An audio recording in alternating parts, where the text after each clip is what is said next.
Tiffin கடை வைக்கணும் அப்படின்னு ஒரு ஐடியா இருக்கிறவங்க கண்டிப்பாக இந்த பதிவை பாருங்கள்.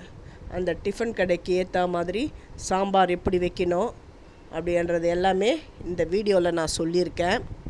இந்த சாம்பார் நீங்கள் ஒன்ஸ் இந்த மாதிரி வச்சிங்கன்னா உங்களுக்கு பட்ஜெட்டுக்கும் கரெக்டாக இருக்கும், அதே டைமில் டேஸ்ட்டும் செம்மையாக அல்டிமேட்டாக இருக்கும்.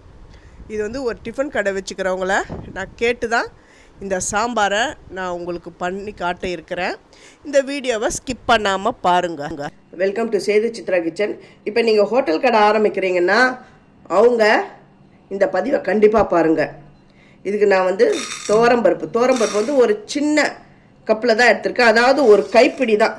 ஏன்னா நான் வீட்டில் செய்கிறதுனால நான் கொஞ்சமாக நான் செய்கிறேன். இப்போ நீங்கள் கடை ஆரம்பிக்கிறீங்கன்னா ஒரு 1/4 கிலோ பருப்பு எடுத்துக்கோங்க. இது மூழ்கிற அளவுக்கு தண்ணி விடுறேன். இது ஆல்ரெடி நல்லா வாஷ் பண்ணிவிட்டு வெயிலில் காய வச்சு எடுத்துன்னு வந்த பருப்பு தான் இது. அதனால் நான் டைரெக்டாக இதை வேக விட போகிறேன். இதுக்கு மஞ்சள் பொடி, நீங்கள் உங்கள் டிஃபன் சென்டருக்கு வர அந்த மக்களை பார்த்து நீங்கள் 1/4 கிலோவோ 1/2 கிலோவோ அப்படி நீங்கள் ஆட் பண்ணிக்கோங்க. அதாவது தோரம்பருப்பை கொஞ்சம் வச்சாலுமே அது ஒரு குண்டான் ஃபுல்லாக வந்துடும். ஆனால் டேஸ்ட்டும் செம்மையாக இருக்கும். பெருங்காயம், இது ஒரு 3 விசில் வரட்டும். வெயிட் போட்டுறேன். இது 3 விசில் வரட்டும். இப்போ தனியா 1 ஸ்பூன் தான் நான் சேர்க்குறேன். நான் வீட்டில் நான் செய்யறதுனால, அதாவது நான் ஒரு 4 பேருக்கு செய்கிறேன், அதனால் இதெல்லாம் கம்மியாக நான் சேர்த்துக்கிறேன். இது 1 ஸ்பூன். நீங்கள் வரக்கூடிய ஆட்களை பார்த்து நீங்கள் இதை டபுள் ஆக்கிடுங்க. வெந்தயம் 1/2 ஸ்பூன், கடலைப்பருப்பு 2 ஸ்பூன் சேர்த்துக்கிறேன். இப்போ நீங்கள் கடைக்கு 1/4 கிலோ தோரம்பருப்பு எடுத்தீங்கன்னா இந்த கடலைப்பருப்பு 100 கிராம் எடுத்துக்கோங்க. 5 காஞ்ச மிளகா,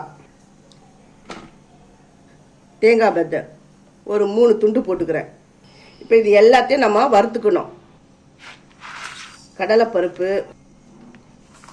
காஞ்ச மிளகாய், வெந்தயம், தனியா, தேங்காய், இது எல்லாம் சேர்ந்து நல்லா வறுக்கணும்.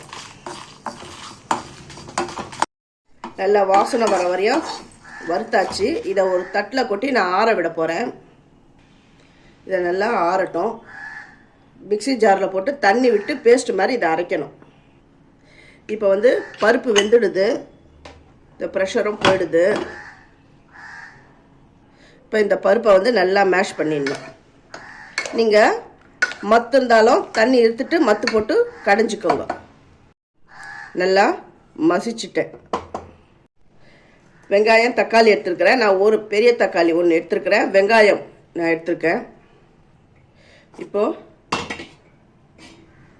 ஒரு பாத்திரம் எடுத்துருக்கேன். அதில் இந்த வெங்காயம் தக்காளியை சேர்த்துட்டேன். சாம்பார் பொடி உங்கள் காரத்துக்கு ஏற்ற மாதிரி சேருங்க.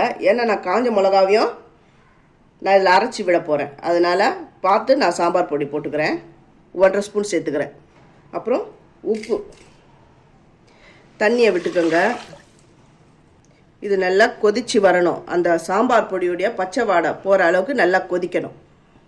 இப்போ இந்த மிக்ஸி ஜாரில் நம்ம ஆற வச்சுருந்தோம் இல்லையா வறுத்து, அதெல்லாம் இதில் சேர்த்து தண்ணி விட்டு பேஸ்ட் மாதிரி அரைச்சிக்கணும். நல்லா பேஸ்ட் மாதிரி இந்த மாதிரி அரைச்சிக்கணும். இப்போ இதை அரைச்சதை இதில் சேர்த்துக்கணும். சேர்த்து கலரணும். ஏன்னா இது கடலைப்பருப்பு சேர்த்துருக்கோம், அதனால் அடி சீக்கிரம் பிடிச்சிடும். அதனால் கலரி விட்டுக்கிட்டு இருக்கணும் அப்பப்போ. இப்போ இந்த மிக்ஸி ஜாரில் ஊற்றின்னு இருக்கிறதெல்லாம் தண்ணி விட்டு இதில் விட்டுடுறேன். இன்னும் கொஞ்சம் தண்ணி விடுறேன். நீங்கள் தண்ணி விட்டால் கூட இது நல்லா திக்காக இருக்கும். ஆனால் கலரி விடணும், அப்பப்போ கலரி விட்டுக்கிட்டே இருக்கணும், இல்லைன்னா அடி பிடிச்சிடும். இது ஒரு இதுதான் இப்படி பார்த்துக்கணும் கொஞ்சம் கேர்ஃபுல்லாக.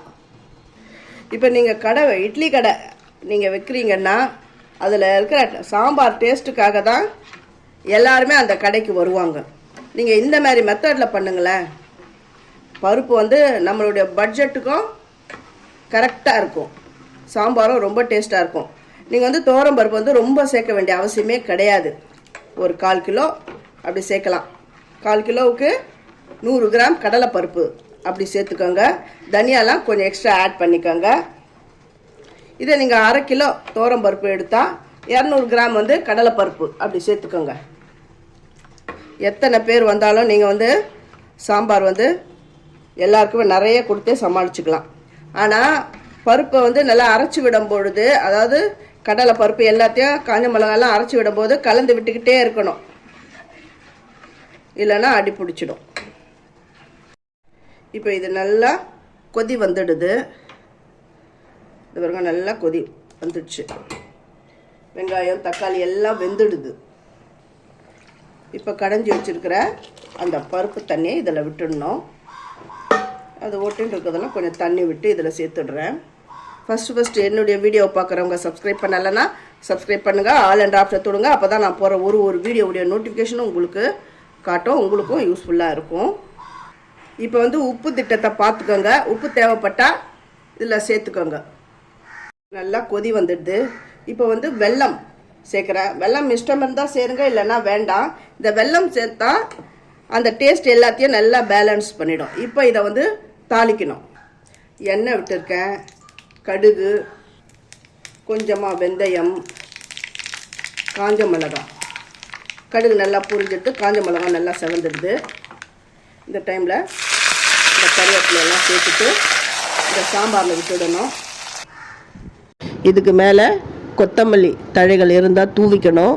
என்கிட்ட இல்லை, அதனால் நான் வந்து கொத்தமல்லி சேர்க்கலை. உங்கள் கிட்டே இருந்தால் நீங்கள் சேர்த்துக்கோங்க. நல்ல டேஸ்டான டிஃபன் சாம்பார் ரெடி ஆகிடுது. ஃபஸ்ட்டு என்னுடைய வீடியோவை பார்க்குறவங்க சப்ஸ்கிரைப் பண்ணலைன்னா சப்ஸ்கிரைப் பண்ணுங்கள், ஆல் அண்ட் ஆப்ஷன் தொடுங்க. அப்போ தான் நான் போடுற ஒரு வீடியோவுடைய நோட்டிஃபிகேஷனும் உங்களுக்கு காட்டும், உங்களுக்கும் யூஸ்ஃபுல்லாக இருக்கும். உங்களுக்கு பிடிச்சிருந்தா உங்கள் ஃப்ரெண்ட்ஸுக்கும் நீங்கள் ஷேர் பண்ணுங்கள்.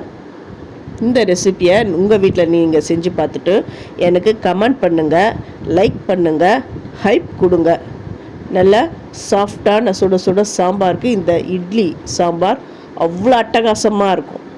தேங்க்யூ.